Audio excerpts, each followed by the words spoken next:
And good evening, everyone. Thank you for joining us.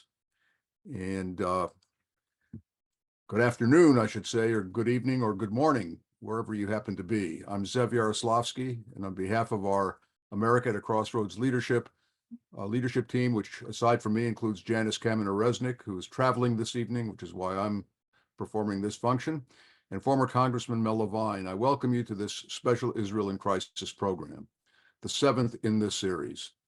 As has been the case in the last 6 webinars on the war in Israel-Gaza, this one is as timely as ever.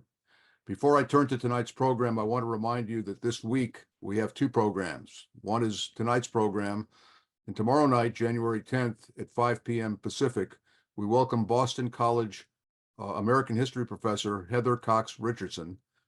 Richardson is an acclaimed author and reportedly the most popular blogger on newsletter platform Substack, with millions of online followers. Her daily blog, Letters from an American, no doubt inspired her most recent book, Democracy Awakening. That's tomorrow night at 5 Pacific. Next Wednesday on January 17th at 5 p.m. Pacific, our guest will be UC Berkeley Law School Dean and foremost U.S. constitutional scholar, Erwin Chemerinsky. Dean Chemerinsky will be speaking about anti-Semitism and anti-Zionism on college campuses, another timely subject. Chemerinsky has been at ground zero of these issues, which have roiled college campuses around the country, and he is uniquely positioned to discuss them. And one more housekeeping item, for those still having problems with our new streamlined registration system, we strongly recommend that you remove the Zoom app from your device and reinstall it. Those who have done this say it has solved the problems they've been having with the registration system. And I feel everybody's pain who has to do this. Now turning to tonight's program, the war between Israel and Hamas, along with its growing casualties, continues, and so does the Ukraine-Russia war, both with no clear end in sight. Houthis threaten international shipping lanes in a critical choke point on the Red Sea, and the pernicious hand of Iran is stirring the pot and fomenting many of these conflicts. And if that's not enough, international tensions between the Middle East, between the United States and China, show how exceedingly dangerous is the world in which we live. It does feel from time to time that the world is coming apart, it seems. So indeed, it's timely that we have back with us tonight one of our most seasoned foreign policy experts, negotiators, and authors, Ambassador Dennis Ross. Dennis is as qualified as anyone to give us an update on these crises, having advised 3 different United States presidents, both Democrat and Republican. To engage him in conversation this evening for the next hour is radio talk show host of more than 3 decades, the award-winning Larry Mantle of National Public Radio's affiliate LAist, formerly KPCC Radio. So now let me turn it over to you, Larry. It's all yours. Zev, thank you very much. I so appreciate being back for these important America at a Crossroads conversations, and with Israel in Crisis Briefing 7. I appreciate being a part of the program.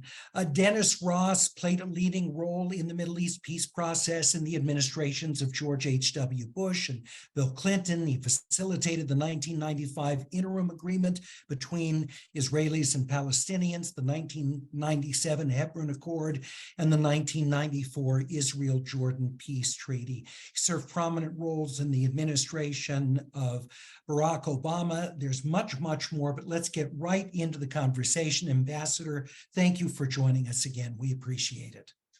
Good to be with you. Thank you. You're just back from a month in Israel, a few days in the UAE. Please describe the mood for us in Israel. What was it like? I have to say that before I went, I thought I understood intellectually the effect of the trauma of October 7th on Israelis. And I think it's fair to say I understood it intellectually, but I didn't understand it emotionally. I literally had to be there to appreciate how there isn't any Israeli, literally there is not a single Israeli who has not been touched by this. Every Israeli you meet knows someone who was kidnapped on October 7th or was killed on October 7th, or knows a soldier who has been wounded or killed in Gaza. This is a universal collective feeling. It dominates the reality in Israel today, and it shapes the perspective.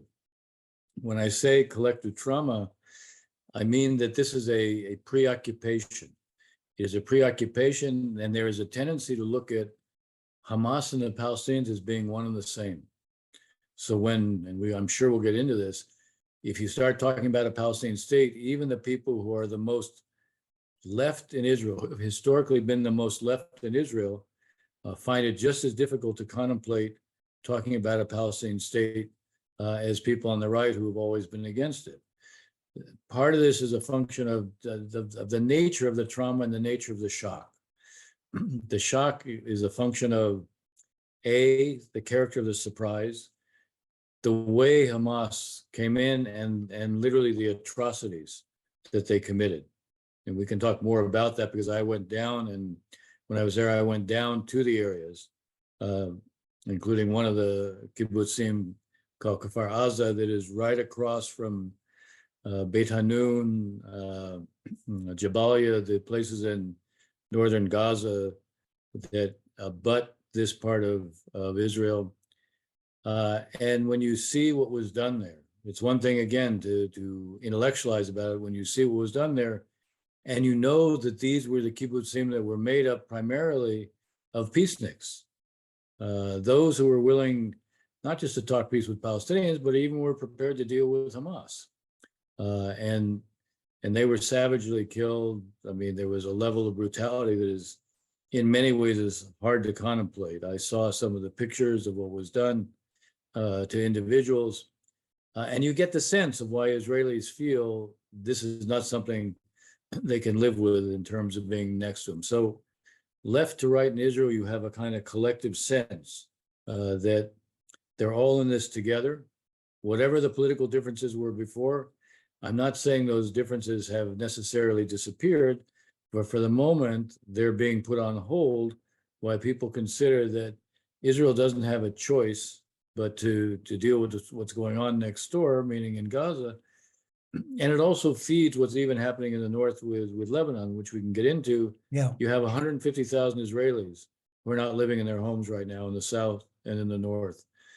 So the focus is on the war. And I have to say, when you're in Israel, there are no images of what's going on in Gaza, but there are constant images of the people of the soldiers who have fallen. I'll just tell you one brief story of being in a taxi one day. Top of the hour, there's always news in Israel. So every car has, on the console, it has a screen. The news came on, and they showed the picture of a 22-year-old soldier who had been killed in Gaza. And I watched the shoulders of the taxi driver just slump.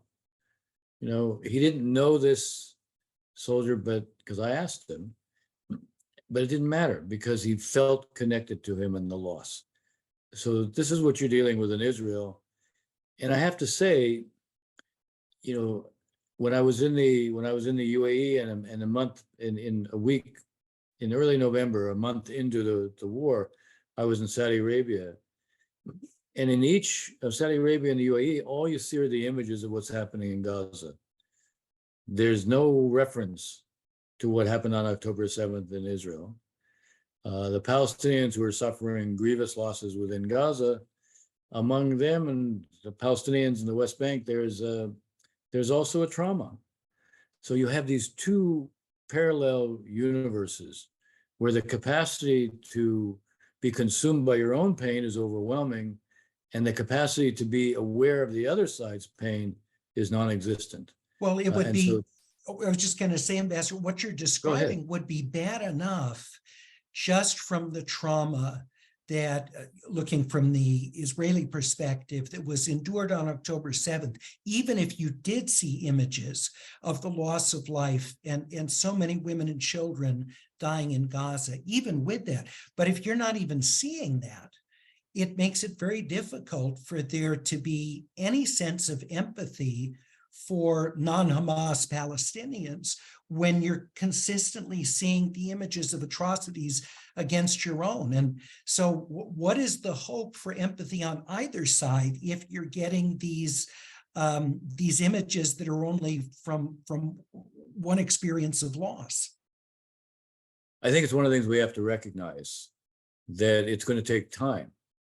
It's going to take patience and time. It's going to take a kind of concerted effort to begin to expose each side to the losses of the other. And to assume that right now you can immediately go from where we are or soon after when this ends. And I want to talk about the concept of the day after is itself a concept that is disconnected from reality, because it's not going to be, it's going to be some time before we get to the day after, given what the Israelis are seeking to do in Gaza. Fundamentally, they're seeking to destroy what is the entire military wherewithal of Hamas, the military organization that is Hamas, so that Hamas can't reconstitute itself as a threat, and that Hamas becomes too weak to create or to prevent an alternative from assuming power, even on an interim basis within Gaza. So we have to get to what I call the days before, maybe the months before we get to the day after, and talk right now about, look, we have to have a political process. We have to move towards two states. It doesn't appreciate the realities within Israel. And frankly, it doesn't appreciate the realities among Palestinians. Both sides are going to have to go through a process of coming to grips with what has happened. There'll be, look, in Israel, I can tell you without qualification, there will be a political reckoning, and there will also be a process of trying to understand what has happened. On the Palestinian side, I hope that will take place. I hope it will take place. I'm not certain it will take place. First of all, the kind of soul searching I'm describing, we've seen before in Israel. We saw it after the 73 war. We saw it after Lebanon in the early 80s. We've never seen it on the Palestinian side. And that's one of the things that, as we think about change, one of the things we have to think about is how to ensure that this also takes place among Palestinians. I want to invite our viewers to ask questions of Ambassador Ross. You can do that in the Q&A at the bottom of your screen. And please include your location, if you don't mind, along with your first name. It's nice to have a sense of place of where your question comes from. So all you need to do is put that in the Q&A, and I'll take as many questions as possible. I know that many of you have viewed most, if not all, of the previous Israel in Crisis briefings. So you've had an opportunity to think about much of what's going on and have on your own some degree of expertise in this. And I'll try and take as many of those what I know will be excellent questions over the course of this hour. Dennis, I want to try and get into the head of Hamas on this, because I think it's so hard for us to understand, many of us, what the strategy was here. And not that there could ever be an excuse for atrocity. I'm not saying that. I'm just saying the idea that somehow this would accomplish something on behalf of the Palestinian cause. So in what way do you think they thought that was possible with conducting an assault like this? I think we have to sort of take a step back to understand who Hamas is. First of all, Hamas is an Arabic abbreviation standing for the Islamic Resistance Movement. Resistance, or in Arabic, the word is muqawama. It defines who they are, and it's an end in itself. I mean, oftentimes I think it's hard for outsiders to understand how the concept of resistance could be an end in itself. But you have to understand that from Hamas's standpoint, they take, or they rationalize their approach in terms of a long view. They say, okay, look, in Afghanistan, look what the Taliban did. Okay, they weren't the match militarily for the United States, but look at what happened. In Iraq, same thing. Look at what happened. So their attitude is, we will come to dominate the Palestinian movement. We will reject the idea of any kind of peace with Israel. There'll be no accommodation to it. And eventually, even if Palestinians, the public here in Gaza is being killed, that's okay, because they treat them as martyrs. They literally see their own population as martyrs in what is a struggle that could take, 50 years, 75 years, 100 years. In the end, we'll win. And so they rationalize this in terms of an ideology that is shaped by the concept of you have who you see as your enemy, you will eventually prevail over if you just do it for long enough and you wear them down.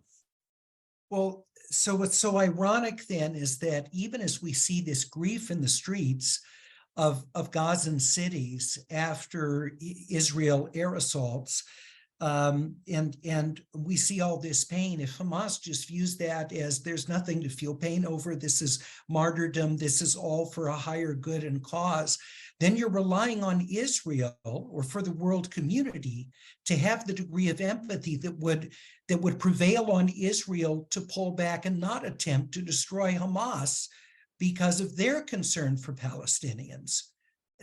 I mean, it's termed inside out. We have a built-in asymmetry because in a sense, what Hamas represents is a culture of death. That's what it represents.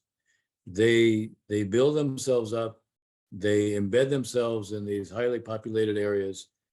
And in a sense, they want the Israelis to attack because the more Palestinians who get killed, from their standpoint, it will put greater pressure on the Israelis from the international community to stop. And there's a dilemma. There's an obvious dilemma, and it's an excruciating one because there are innocents being killed in Gaza. They're not responsible for this, but they're paying the price for it. They are basically treated as if they're a kind of cannon fodder by Hamas because it serves the larger purpose. So the idea is if you put pressure on the Israelis to stop and Hamas survives, Hamas is then in a position to say, you see, our ideology wins out. The ideology rejection will succeed over time. So you're in this position where in many ways you're damned if you do and you're damned if you don't. If there is a way to do more to discredit the Hamas ideology, this has to be a kind of collective strategy. The world has to be able to say, this is wrong, and repeat it over and over again.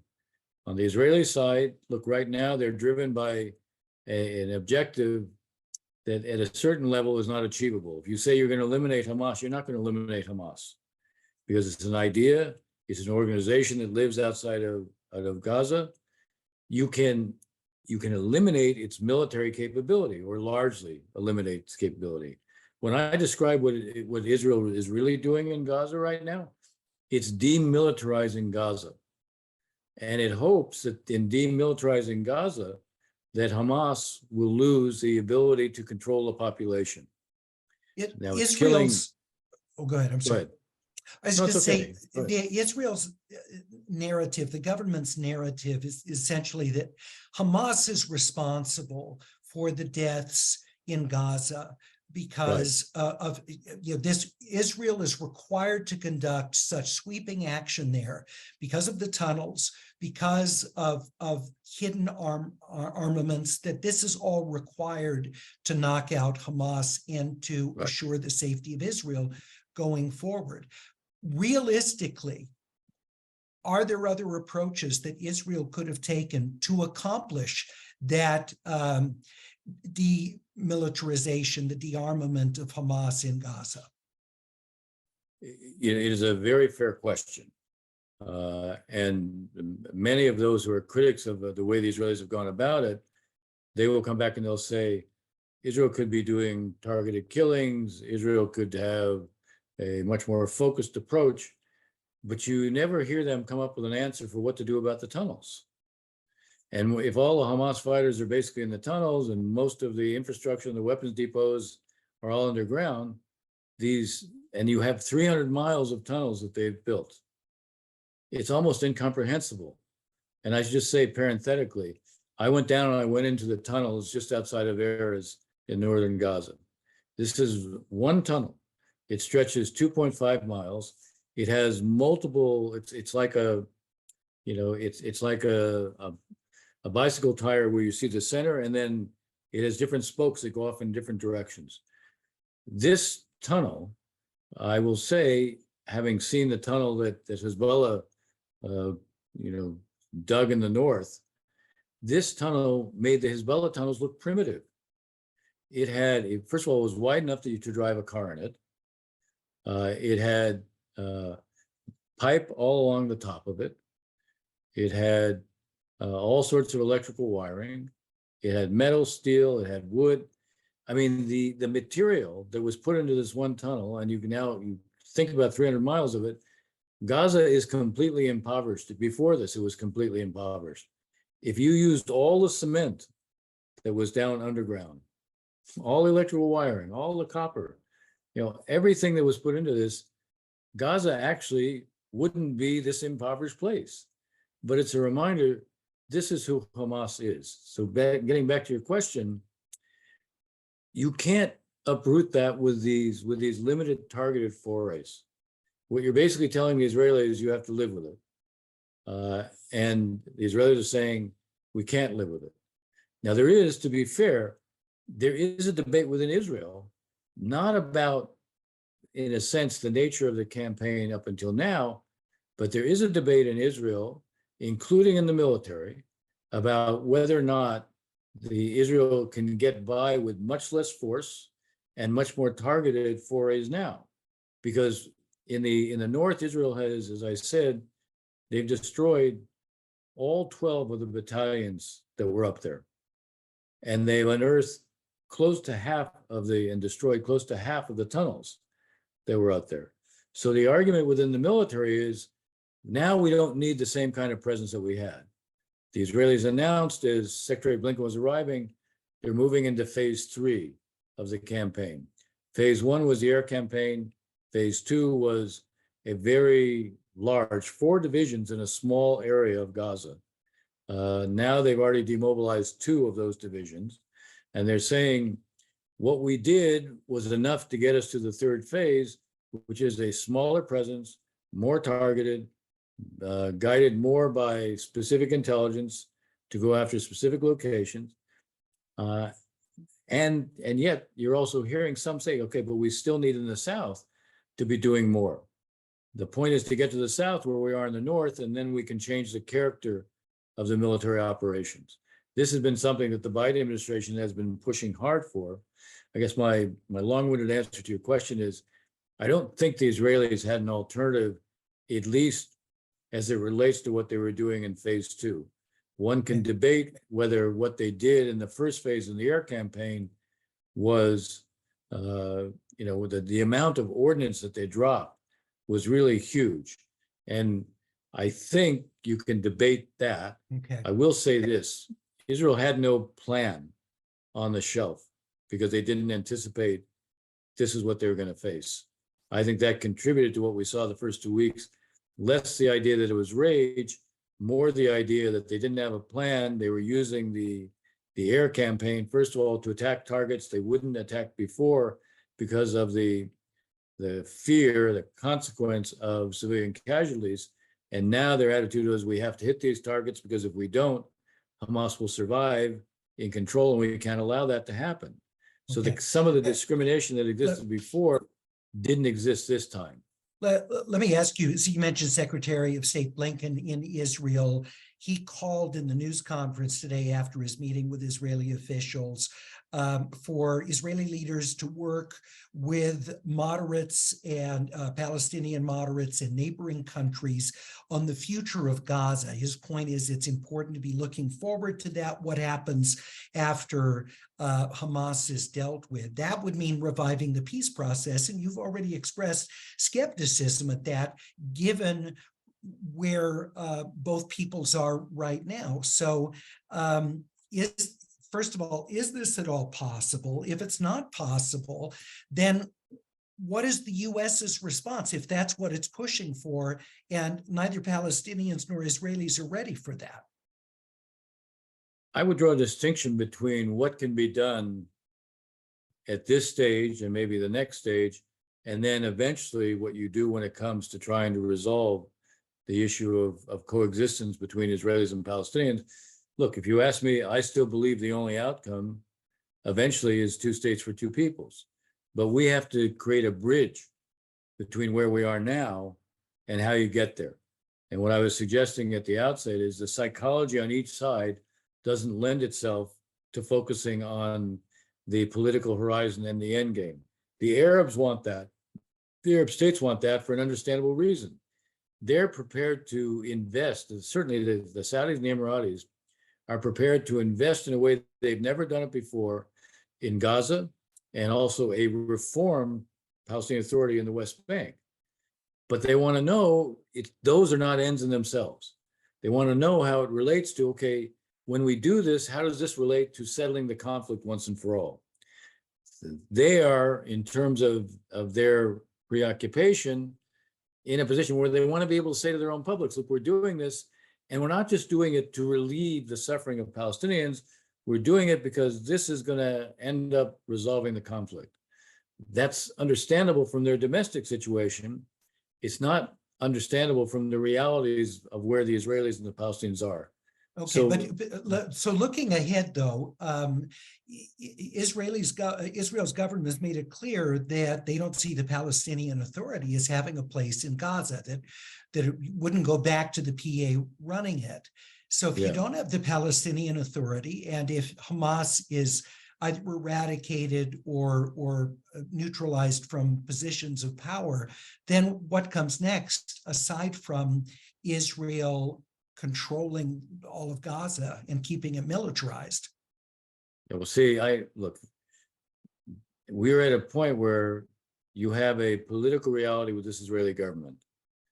The reason Prime Minister Netanyahu says the Palestinian Authority can't come back in is because he's got two ministers, Ben-Gvir and Smotrich, who say they'll leave the government if he's going to embrace something like that. So he's trying to preserve his government on the one hand, and so he says there can't be a Palestinian Authority. One of the things I said to everybody when I was there was, well, let's look, and I'm going to kind of paraphrase what you were asking me. I said, let's take a look at what your choices are. Choice number one is you get to stay in Gaza and manage 2.3 million Palestinians. You want to be responsible for 2.3 million Palestinians? The answer was absolutely not. So, okay, so that's option one. Option two is you get others to come in from the outside. The Egyptians, some mix of regional players, maybe some international, and yet they're not going to come in if you want to reserve the possibility of going in and out. You will get no external actor to come into Gaza if Israel reserves the right to basically be sending its forces in and out of Gaza. So that's not going to be an option, because for some time you actually will have to do that for real, because there will be pockets of Hamas that you're not going to get, even if you succeed in breaking the hold of Hamas in Gaza. Option three, nobody. You leave and it's just it's a vacuum. Then you basically turn Gaza into Somalia. And when Gaza becomes Somalia, you know, at some point, maybe 300,000 people are going to come to the Israeli border. What are you going to do then? So that's not a particularly good option. Your fourth option is UNRWA. You want UNRWA to run it? If UNRWA is running it, it means Hamas will come back in. So that's not a good option. So guess what? That takes you back to the fact that you need a Palestinian partner in Gaza. Yes, with outside help. Yes, with the Arab states supporting him. But you don't have an alternative to a Palestinian partner. Now, it is true, today the Palestinian Authority can't come in for a variety of reasons. One, it's not going to come in on the back of Israeli tanks. Two, frankly, it's so corrupt and inept that it needs to be overhauled and reformed before it can play this kind of a role. There should be a parallel effort in Gaza and reform in the West Bank, which we've seen done before. 2007, Salam Fayyad was empowered, and for 5 years, he cleaned up the place, and it means it can be done again. But that's what has to happen in the West Bank. Okay. And after a year or so, you're going to see the Palestinian Authority come back in. So who are the Palestinians in the meantime in Gaza you can be working with? Well, for one thing, there's about 40,000 bureaucrats who have been there since the Palestinian Authority was there. They stayed under Hamas when Hamas carried out its coup against the PA. So on a practical day-to-day basis, you can be working with them. One of the things the Israelis are toying with is working with some of the clans, what are known as the Hamulas. The problem is there's no consistency there. You know, there are some prominent clans in Gaza City, but different in Beit Hanun, different in Jabalia. And I'm just talking just only about the north when I say that. So you can't really count on that. But there are also Palestinian business people who have been prominent over time, who working with the bureaucrats and working with what I describe as a humanitarian board, an international humanitarian board. You can create a kind of triangular relationship between those three that manages humanitarian assistance, that helps begin to create an administration to deal with the day-to-day problems. You allow, from the Israeli standpoint, once you have pacified the north, and we're not that far from it, you begin to allow those in the south who were forced to evacuate to begin to return to the north. The humanitarian board, especially with the Saudis and Emiratis who say they won't contribute to reconstruction, but they will continue to provide humanitarian assistance. Well, there's providing shelters for the people who are returning who don't have homes is an unmistakably humanitarian act. My point to you is you can begin to build a bridge to the future by creating this relationship that relies upon Palestinians within Gaza, Palestinian business people, maybe some technicians from the West Bank who come in to help them, quiet cooperation with, again, some of the Palestinian Authority bureaucrats. By the way, when I talk about these 30 to 40,000 who are there, they were paid by the PA throughout, even during Hamas's time. They were paid by the PA. I guess what I struggle with is the idea that these bureaucrats or technocrats operate under a humanitarian board or multinational, sort of who then has skin in the game, who is going to take responsibility for the massive amount of money and energy that's going to be required. How are you going to avoid the kind of corruption that often follows rebuilding in a case like this? It just seems like such a heavy lift for the kind of organization you describe. Look, it's a heavy lift for any organization, not just the one I'm describing. But the humanitarian board needs to be an international one. It needs to be headed by a very credible figure. It's not as if we don't have a lot of experience in having to deal with post-conflict areas. You look at what was done in Bosnia. You look at what was done in Cambodia. You brought in what amounted to administrations that assumed these responsibilities. And it took a long time. But it's not as if this is a reality that has never existed any other place. There is one advantage here. This is much smaller geographically than a lot of the other places.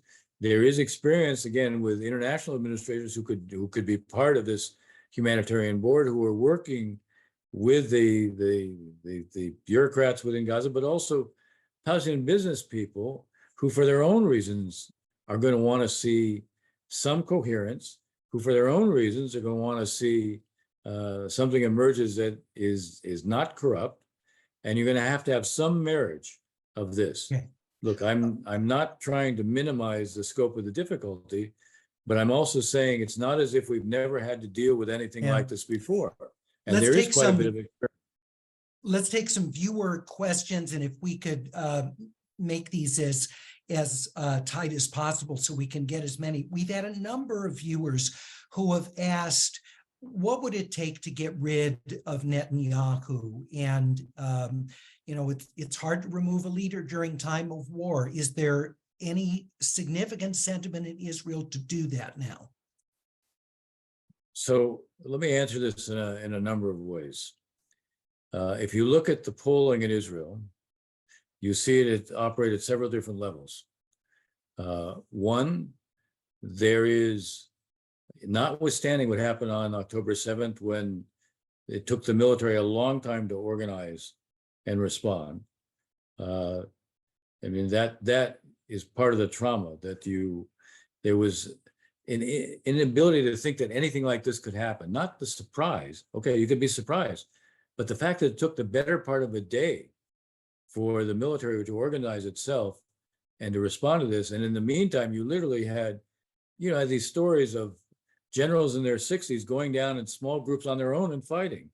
Very small, groups of soldiers on their own, just going. There was no coherence, and that was part of the trauma, the shock. Notwithstanding what I just said, the military got its act together. And if you look at the polling, the military is trusted by about 80% of the public, lower than it used to be, but still about 80% of the public.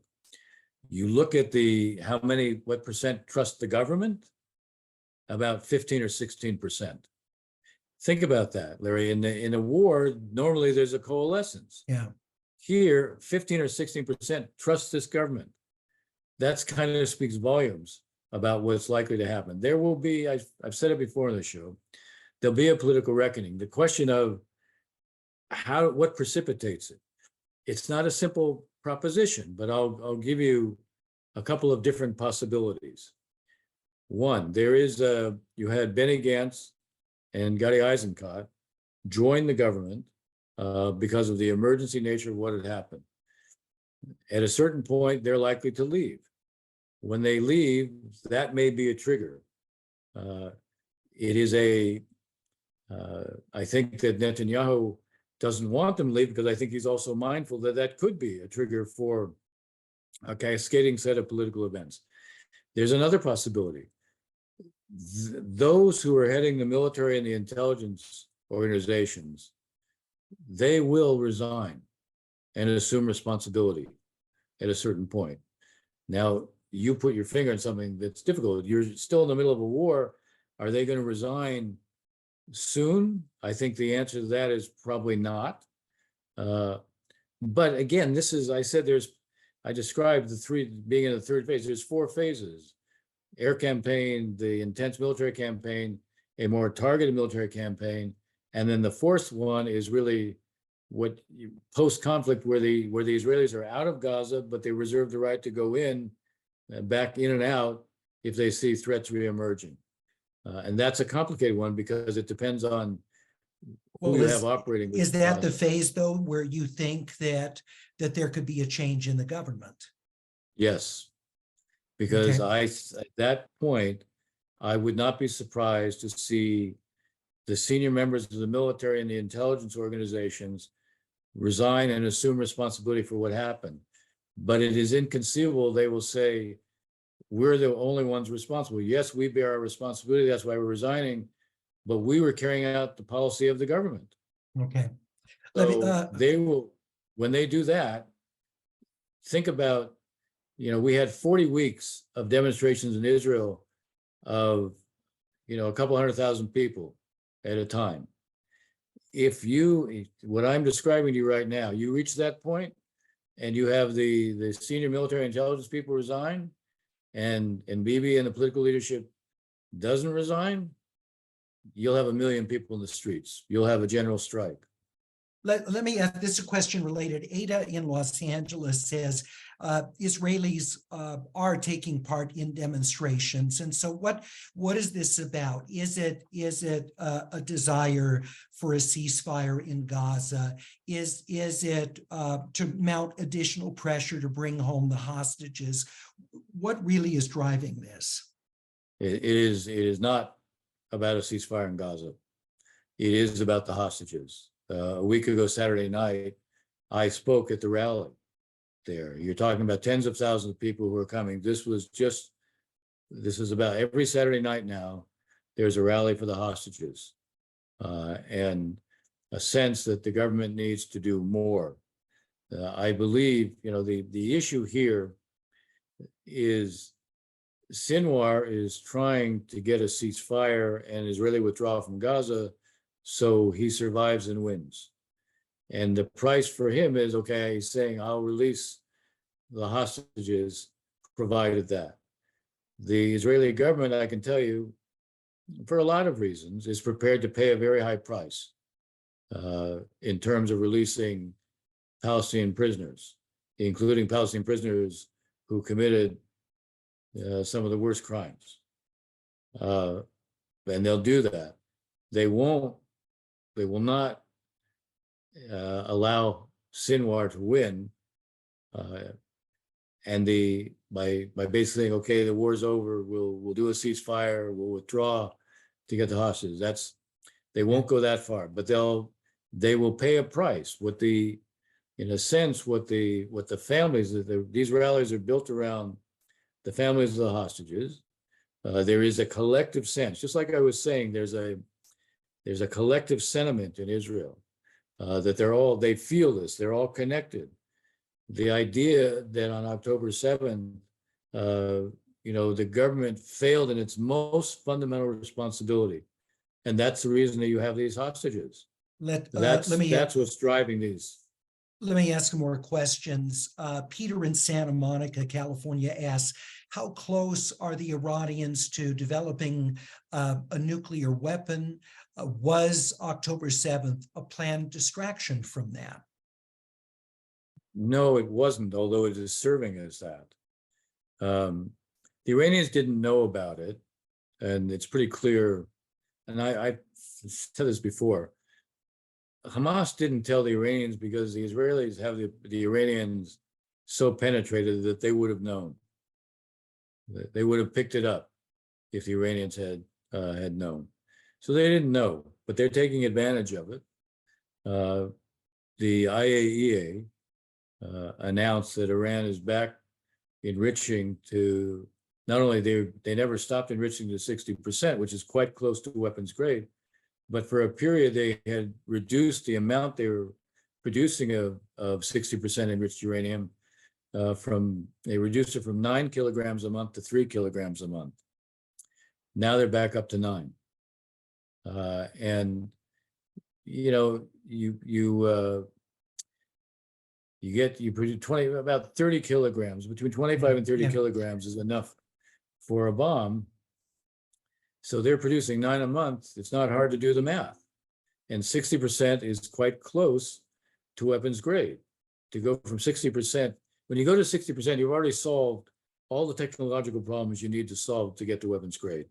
And it takes you 10 days to go from that to weapons grade. So yes, they're advancing their program. But I think there's a bigger issue here. The Iranians were never pursuing a nuclear weapons program because they planned to drop it on Israel. They wanted, and I'm not convinced the Supreme Leader will actually go for a weapon, but he wants to put Iran in a position where if his successors want to go for a weapon, they'll be in a good position to do it quickly.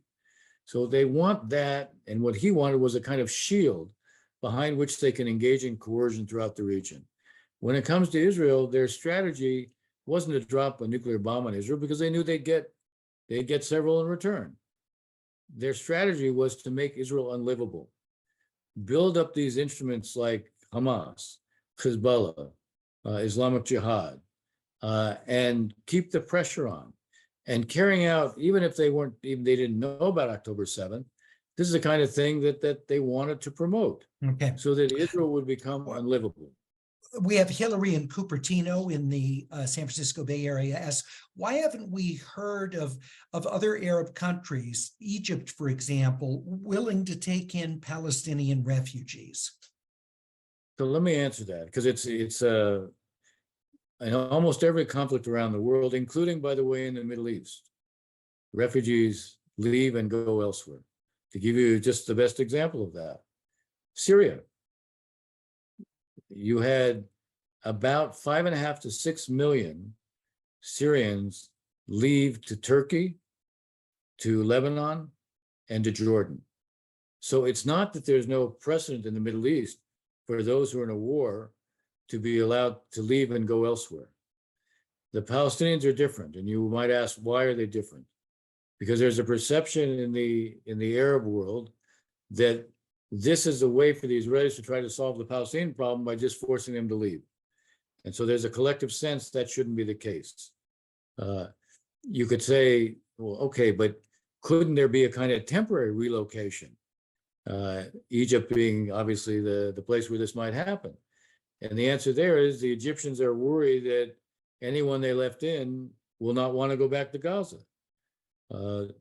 It's a combination of not wanting to create a circumstance where once you let them in, they won't leave.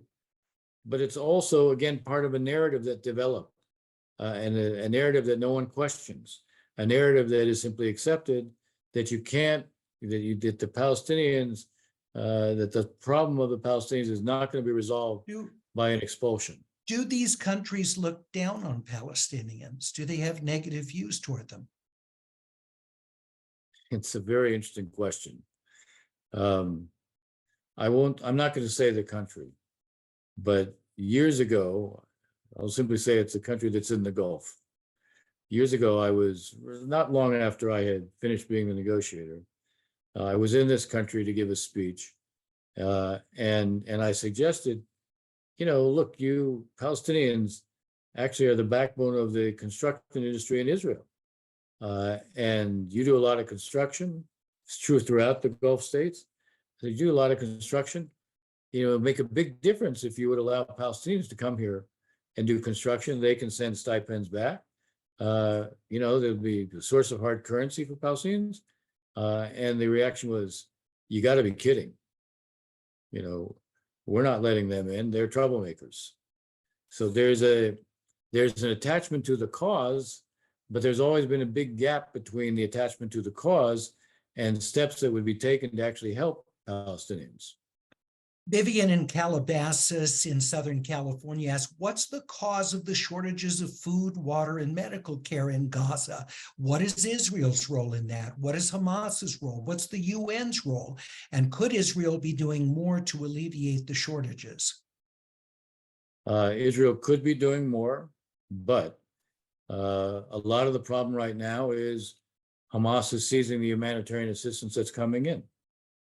Or if it's not Hamas, it's just criminals, people with guns.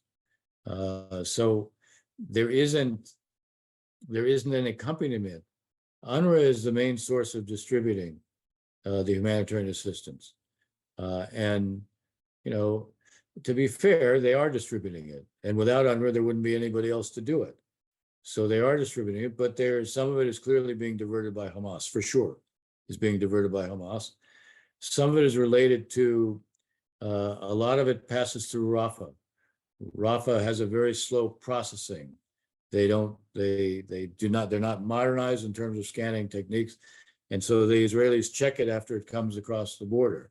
The Israelis have now suggested that they're now willing to use Kerem Shalom, which is an Israeli crossing point, and allow everything to go through there and be checked and then go in. Initially, the Israelis were saying the Israeli attitude after October 7th was, we're done, okay? We are not allowing Palestinians from Gaza into Israel. We're gonna, the rest of the world can deal with not going from here. Again, the Biden administration put pressure on the Israelis that they should have. You can't have it both ways. So the Israelis have opened that up and they're doing more. More is getting in, but some of it is a distribution problem. Some of it is a diversion problem. Some of it is just a slow pace of some of the checking. Victor asks, if Israel and Egypt imposed the blockade, how did Hamas build the tunnels and arm their forces? Yeah, well, the problem is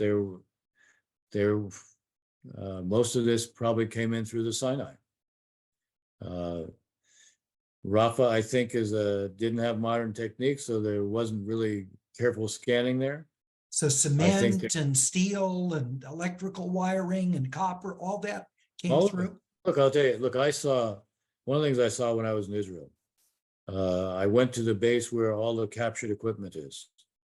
The amount, and a lot of this is being produced by Hamas. Now, one of the things I saw these big burlap sacks that were labeled rice.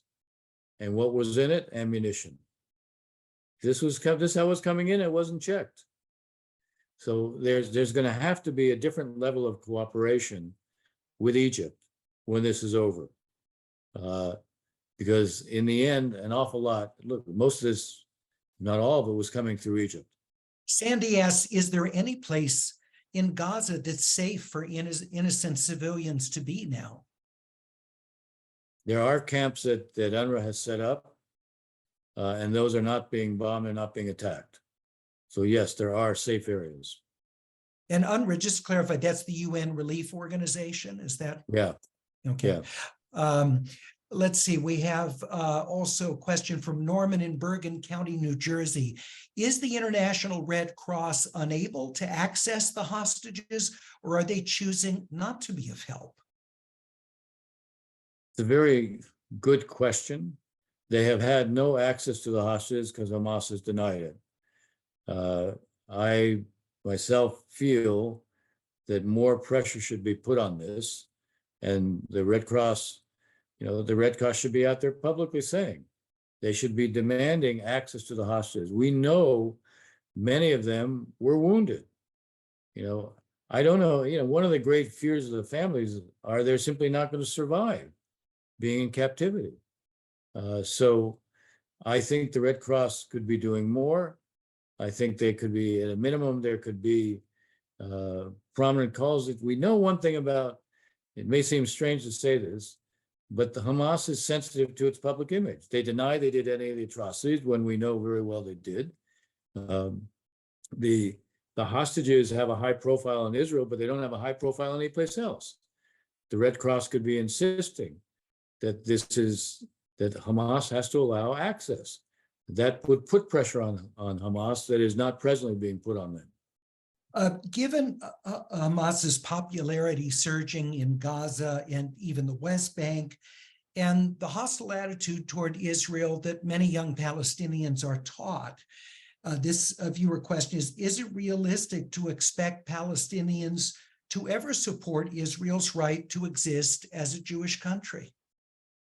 Well, I think that's actually one of the issues that has to be discussed if you talk about two states. It is inconceivable that we can talk about two states in which the Palestinian state would be led. First of all, Hamas won't accept the two-state outcome. They reject it. But if a Palestinian state is going to be led by those who continue to socialize hate and seek to delegitimize Israel's existence, that can't work. You have to, Israelis are going to have to see that Palestinians and Hamas are not one and the same. There's going to have to be condemnation of Hamas by Palestinians. Now today, asking Palestinians to condemn Hamas, they will treat that as tantamount to defending what Israel's doing in Gaza, and they won't do that. But there has to come a point where they separate from Hamas. Otherwise, you can't ask the Israelis to accept that as a state next to them. There has to come a point where they do more than accept the reality that Israel exists. They accept that it has the right to be there. When you talk about mutual recognition, the Israelis have to recognize, okay, the Palestinians, at the end of the day, have a right to a state. But Palestinians have to accept that there's a historic Jewish connection to the land, and that this is, just as the Palestinian nationalism was all about self-determination for Palestinians, Zionism was the Jewish national liberation movement. There is two national movements competing for the same space. There needs to be a kind of recognition that accepts the legitimacy of each of them. Palestinians have not accepted the legitimacy of Israel. They've accepted it as a fact. That has to change if you're going to actually support two states as an outcome. Well, and has Israel seen support for a two-state solution decline, along, of course, with its government not favoring that? And does it make it even harder with Israelis being unwilling to back a two-state solution in the future? Look, right now, as I said, this is a bridge too far on both sides. So you have to create, I'm calling it a bridge between where we are to where we need to go. You start by, as you manage Gaza, as you look to the future in Gaza, you're going to build on what the Israelis are doing. I said it earlier, what the Israelis are really doing is demilitarizing Gaza. You demilitarize Gaza, and then you create a mechanism to ensure massive reconstruction, which will come, must be conditioned on a mechanism that ensures there can be no rearmament. The demilitarization of Gaza is not only to remove the threat to Israel, but it's also to remove the danger to Palestinians. So long as, if it's rearmed, you're going to end up with having this happen again. No way can you get to two states unless you can first start with the demilitarization of Gaza, the reform in the West Bank. As Israelis see the change taking place among Palestinians, the ability to produce a change on Israel will also become much more real. One other point I want to make on this. Yeah, real briefly. When I said there was a political reckoning, there will be a political reckoning in Israel. There will be a debate on what the relationship with Palestinians needs to be. I've said this before, I think in one of the earlier shows. There's ironically never been a debate in Israel on what the relationship with Palestinians should be. Oslo was a secret process. There was no debate about it. There was opposition to it, but there was no debate. It was passed in the Knesset because the Rabin government had a majority. When Ariel Sharon made a decision to withdraw 100% from Gaza, settlements and soldiers, there was no debate about it. There was opposition to it. There was no debate on what should the relationship with Palestinians be. That debate is going to come. They're not ready for it now because they have to process the trauma, but that debate will come. That needs to be paralleled by soul searching and a debate among Palestinians, which has also not had a debate. All right. We need to close. We're almost out of time, but I'd like, if you're comfortable with this, to have you framed in as your close. In responding to this question from John, who says, isn't the situation essentially hopeless? It's already gone on for 75 years. Why should we expect this to change? The reason we may not want to expect it to change, but we have to adopt a position of not accepting that nothing can be done. When you accept that nothing can be done, you make that a self-fulfilling prophecy. Let's understand one thing. Israelis are not going anyplace. Maybe Iran wants a strategy where they make it unlivable. And the reality is what we saw in Israel was how resilient the public is. The level of volunteerism is amazing. So they're not going anyplace. And you know what? Palestinians are not going anyplace. So since neither one is going anyplace, if we accept nothing can be done, then we doom them to an existence that can never change. The point here is not to accept that nothing can be done and to work to try to change that so a future ultimately, and I underscore the word ultimately, can be characterized by coexistence, respect, and two states for two peoples, which is the only way two national movements are ever going to coexist. Ambassador Ross, thank you so much. We really appreciate you being with us. The audience always responds very positively to you joining us, sharing your expertise, the long view of events in the Middle East, and how central you've been to these conversations over these many decades. Thank you again for being with us. We appreciate it. Thanks for having me. Thank you. Thank you. And thank you for joining us for another America at a Crossroads. This one looking at Israel in crisis with briefing number 7. Now, tomorrow evening, we'll be back at 5 o'clock. Pat Morrison of the Los Angeles Times talks with popular political blogger and American historian Heather Cox Richardson. That's coming up tomorrow at 5 o'clock right here with America at a Crossroads. And I remind you to please financially support these nonprofit offerings that, of course, we get to enjoy at no cost, but your tax-deductible contribution is hugely helpful in being able to cover the costs of bringing you these programs. You can contribute at the website of Jews United for Democracy and Justice, or Community Advocates, Inc., the two organizations that collaborate on these special programs. Thank you very much for joining us. We look forward to you coming back tomorrow at 5 Pacific, 8 Eastern. Thanks so much.